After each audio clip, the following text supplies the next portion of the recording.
Itxaso zabalean ezkutatzen da munduko altxorrik handiena, pirata guztien amets ezkutua, aro berri bat etorkizunari begira.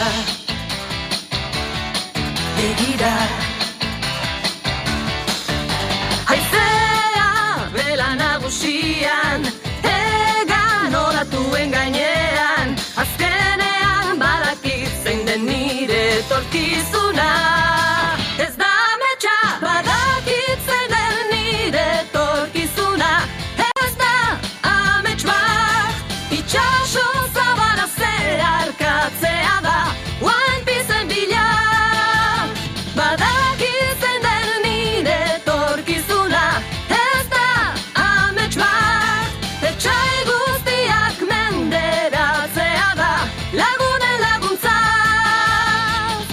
Ta egunen batean ni izango naiz, piraten errege.